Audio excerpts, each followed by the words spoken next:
주택의 실질 수익률이 녹색선이고요. 점선은 주식의 실질 수익률입니다. 주식이 난리죠? 근데 부동산 어때요? 가운데서 차박차박 잘 움직이죠? 이거 보는 순간 우리 벌써 답을 하나 알았죠? 주식은 아니고 부동산이죠. 인플레를 감안한 수익률이 7%니까 주식 절반, 부동산 절반 사놓으면 돼요. 박사님 1,000만 원밖에 없는데 그럼 5,000만 원으로 부동산을 사면 뭘 사나요? 이 문제가 부각되죠, 그죠? 거기다가 죽었다 깼다가 몇 번씩 사이클이 오는데 이거 그냥 홀딩하면서 버틴다? 그럼 이걸 넘어서 하려면 어떻게 해야 되느냐? 자, 어떻게 해야 연 6% 성과를 낼 수 있나? 가장 쉽고 가장 좋은 방법은 이겁니다. 홀딩. 간단해요. 진짜입니다. 이게 힘들어서 그렇지 할 수만 있으면 이게 최고입니다. 어떻게 홀딩을 해야 되냐면요. 반반 홀딩입니다. 다 가르쳐 드렸어요. 오늘 제가 이거 최선이에요. 자, 시작할까요? 녹색선이 뭐냐면 주택의 실질 수익률입니다. 나오죠? 여기 있다. 주택의 실질 수익률이 녹색선이고요. 점선은 주식의 실질 수익률입니다. 이게 뭐냐면 인플레이션을 감안한 수익률입니다. 여러분 한번 봐주세요. 주식이 난리죠? 그런데 부동산 어때요? 가운데서 차박차박 잘 움직이죠? 오케이, 그죠? 이거 보는 순간 우리 벌써 답을 하나 알았죠? 주식은 아니고 부동산이죠. 우리는 부동산을 사야 되는 거죠.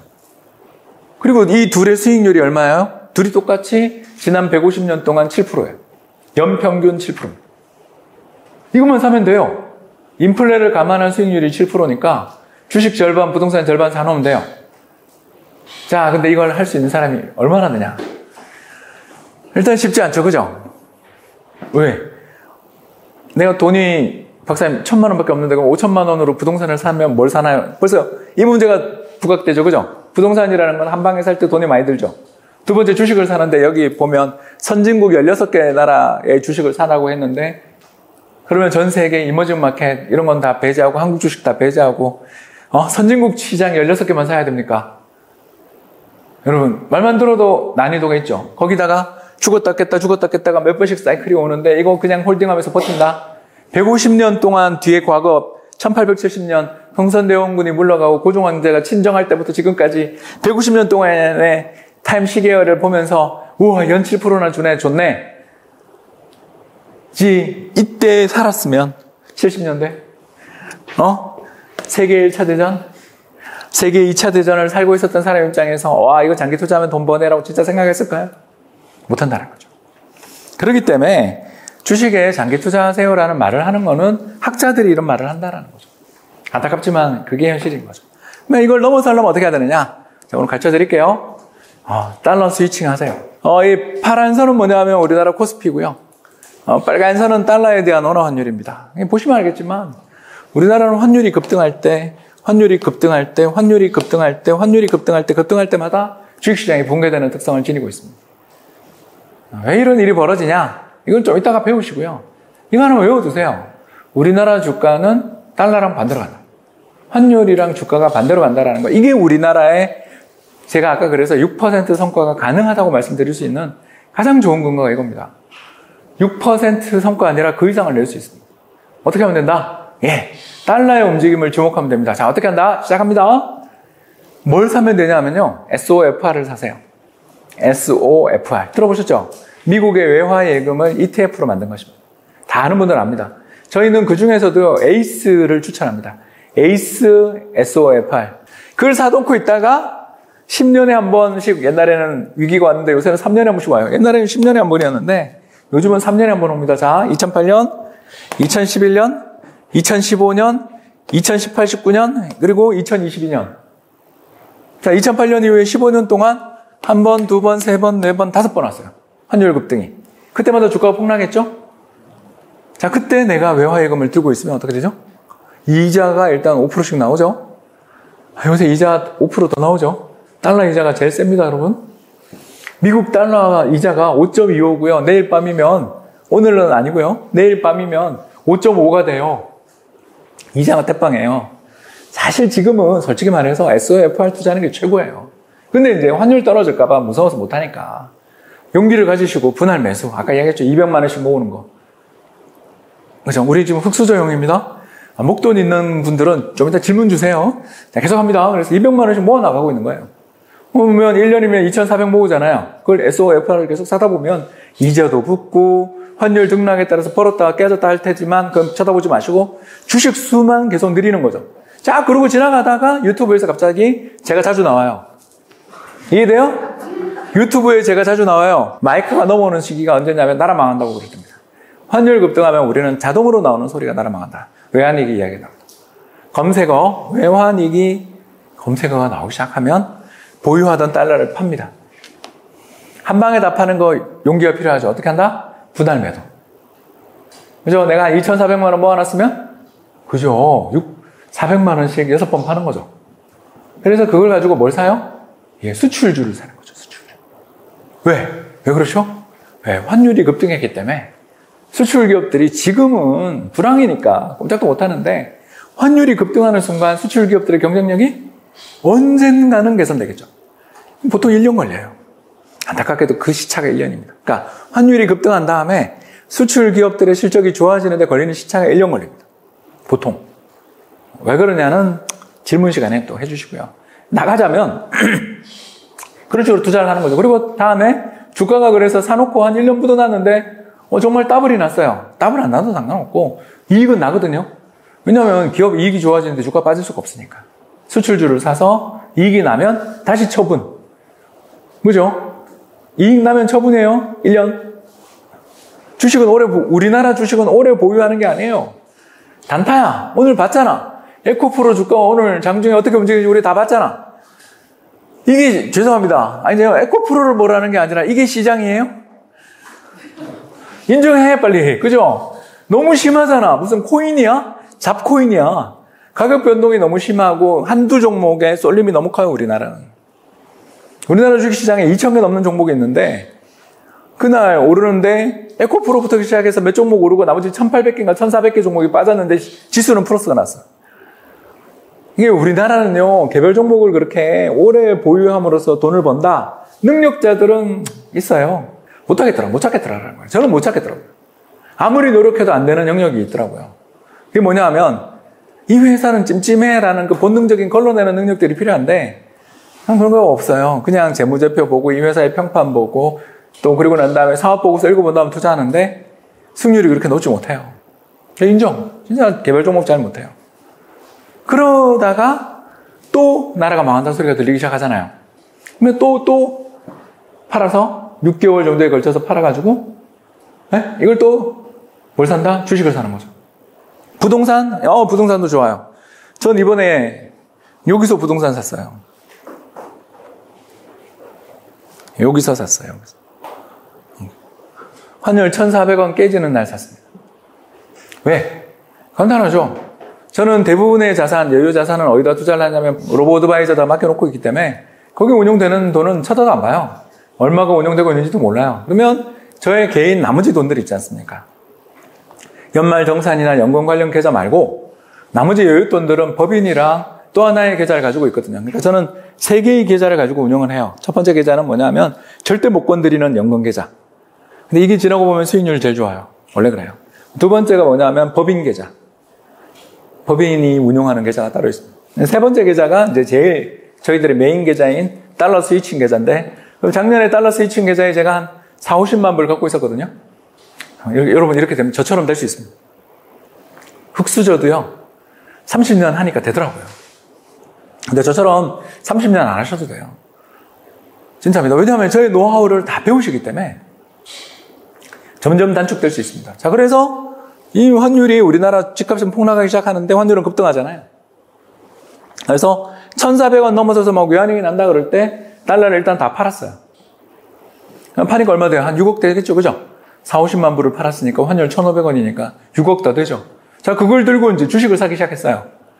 삼성전자, 현대차를 사기 시작했죠. 사고 있는데 마님이 저를 부르는 거예요.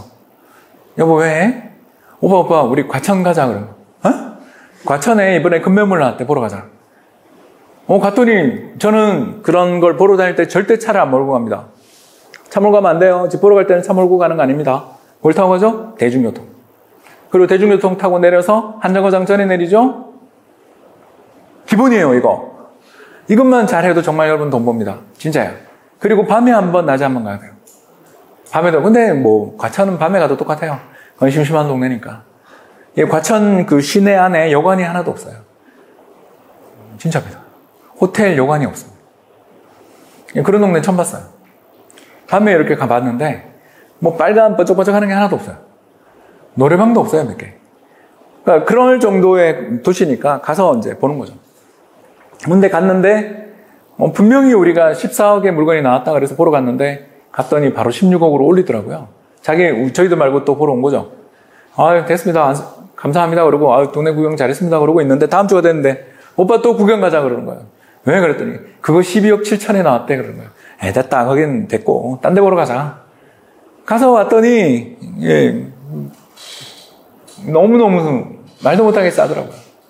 그래서 그 집주인이 이 가격에 내놓는 분들은 사정이 있는 분들이잖아요. 여기 대부분 사업하시는 분입니다. 그죠? 그래서 그랬죠. 계약금으로 6억 드릴 테니까 깎아주세요. 그랬더니 바로 깎아주더라고요.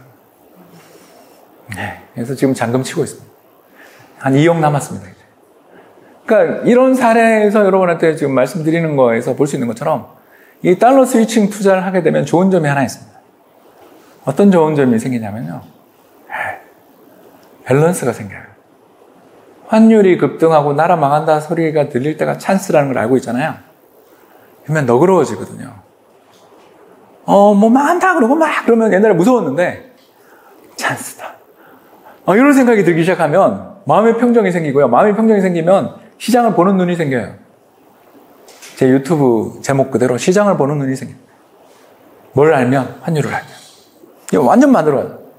2008년 글로벌 금융위기 때 네? 그리고 2022년 기가 막히잖아요.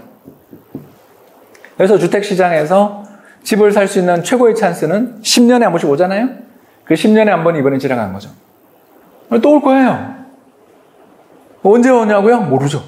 그거 어떻게 알아? 그거까지 알면 내가 여기 있나. 그냥 환율 또 한 1,400원, 1,500원 넘어가면 그러니까 환율이 많이 올라갈수록 찬스예요. 그러니까 올라가는 걸 좋아해야 되고 기뻐해야 돼요. 더 좋은 기회가 왔다는 걸 뜻하니까. 그러니까 환율을 달러를 다 파는 게 아니라 어떻게 한다? 분할해서 팔라는 거죠. 저는 그래서 1,400원에 다 팔았다는 게 무슨 뜻인지 알겠죠? 1,350원부터 계속 판 거예요. 10만 불, 10만 불, 10만 불 계속 팔아서 1,450원까지 가니까 결국 마지막 0원까지, 0달러까지 다 팔고 야, 이제는 뭐 좀 사자. 안 되겠다. 그러고 가서 둘이 가서 아파트 쇼핑 딱 2주 하고 집 샀어요. 언제 등기 쳤냐고요? 11월 2일 날 쳤어요. 등기를. 그러니까 여기지. 그때 한 달에 환율이 100원 빠지더라고요. 기억나시죠? 작년 레고랜드 사태 터지고 난 다음에 환율 1,400원 갔다 연말에 1,200원대까지 빠진 거 기억나시죠? 제가 잘 샀다고 찬스다. 난 너무너무 좋은 기회를 잡았어. 그리고 좋아했는데 2월달까지 실거래가가 계속 빠지더라고요. 쳐다보면 안 돼. 사고 난 다음은 쳐다보면 안 돼. 너무 괴로웠어. 예, 그러니까 이 전략의 좋은 점, 자, 쉬워요. 굉장히 쉬워요. 달러로 저축하다가, 우리는 시드머니가 없잖아요. 달러로 저축하다가 나라 망한다 소리가 들릴 때 한 방에 튀기면서 몇 년에 한 번, 지난 15년 동안에 5번의 기회가 왔으니까 3년에 한 번씩 온단 말이에요. 이 기회가 너무 자주 와요, 우리나라는. 부자들 기회가 너무 자주 와요. 그럼 어떻게? 그 중에 한 번만 걸리면 되는 거지. 꼭 매번 다 성공할 수 있어요? 저도 놓친 적 많거든요. 여러분, 걱정 마십시오. 여러분은 관대해요. 우리 한 10년 보면 3번 오는 거니까 3번 중에 2번을 건지면 되고 15년이면 5번 중에 3번만 건지면 어마어마한 성과가 보장된단 말입니다. 환차익에 몇십 %의 이자 받았지 여기다가 저가의 주식 사서 오르는 바닥치고 오를 때 주가 2배 오르는 거 쉽잖아요. 이런 일들을 우리가 직접 경험할 수 있습니다. 근데 이제 나쁜 점이 하나 나왔죠? 자, 뭐였어요? 내가 가지고 있었던 모든 달러를 톡 털어서 집을 샀는데 실거래가 1억이 빠져. 죽을 것 같죠? 안 볼 것 같은데 보게 되더라고요. 맨날 호갱노노 들어가게 돼. 아실 들어가고요. 부동산 리치고로 들어가게 돼. 사놓고 들어간다니까. 우리는 이상한 부부야, 둘이. 맨날 오빠 또 1억 빠졌어. 야, 와인이나 따자. 이게 현실이에요. 그러니까 이 전략의 좋은 점은 쉽다. 나쁜 점이 뭐냐면 스트레스를 좀 각오하셔야 돼요. 왜? 1년 보라고 내가 이야기했던 저도 한 달 지나자마자 야, 오빠 우리가 샀던 가격보다 1억 더 빠졌어, 2억 더 빠졌어 소리를 들으면서 아니야 저축일 거야, 아니야 사인간 거래일 거야, 아니야 증여일 거야 이딴 소리 하면서 둘이가 울었거든요. 진짜. 그러니까 이 전략은 너무너무 쉬운데 나쁜 점이 딱 하나 있는데 이게 나쁜 점이 굉장히 큰 나쁜 점이에요. 무슨 나쁜 점이다? 스트레스 받아요. 내 인생을 걸고 베팅을 하는 거니까. 왜? 여러분 생각하십시오. 50만 불, 60만 불의 현찰을 들고 있고 그게 6억 돈, 7억 돈이 되는 어마어마한 돈에 이자도 5%씩 빵빵 나오고 있고 환율 더 오를 것 같은데 그걸 다 때려 팔아가지고 집을 사러 떨어지는 칼날을 잡으러 갔다라는 거잖아요. 솔직히 30년 차 이코노미스트니까 했지 여러분 못해. 그죠? 그러니까 이게 저축의 개념으로 이걸 하는 건 되게 좋은 전략이지만 돈이 모이면 이거 되게 힘들어요. 그래서 그렇게 느껴지지 않아요? 저축할 때는 이게 최고 좋은데 됐죠? 이해되죠? 저축할 때는 이게 정말 정말 좋은 전략인데 종잣돈 모은 다음에는 이거 하기 어려울 거라는 게 느낌이 한번 오죠. 야, 내가 순수 여유자금 1억, 2억, 3억 쌓여갈 때마다 스위칭을 하기는 점점 더 어려워지겠구나. 왜? 내가 거기다가 베팅하고 난 다음에 밤에 잠을 못 잘 테니까. 나는 간땡이가 요만하니까. 우리 다 요만하잖아요. 착한 사람들이잖아요. 이 밤에 와서 공부하고 계시는 분들. 성실하고 착한 분들은 간도 작아요. 그죠? 간이 뒷다 작아요. 간이 뒷다 작기 때문에 이거 우리는 저도 30년 차 이코노미스트니까 했지. 지금 생각해보면 엄청 잘했다 싶죠. 그럼요. 저희 밑에 집이 이번에 대공사를 하는데 드르르 하는 소리가 들리는데 얼마나 고맙던지. 새로 집을 사서 왔으니까 드르르 할 거 아니에요. 니는 얼마 보고 왔니? 이러면서 난 저는 제일 쌀 먼저 해주는 집이에요. 아이고 이사 잘 오셨습니다. 박사님 이제 인사하는데 알아보는 사람이 나오잖아요. 박사님 언제 이사 오셨어요? 우리 2월요. 그러면 색들이 다 변하죠. 그쵸? 지금 7월에 이사 오시니까 방학 때 이사 오잖아요. 근데 계속 이삿집에 오는 거예요. 보면서 집 사고 한 8개월 고생하다가 이제 살 것 같다. 그 8개월의 보상은 수익으로 나지만 스트레스는 말도 못하죠. 자, 이걸 해결할 수 있는 방법으로 넘어가겠습니다. 괜찮죠? 네.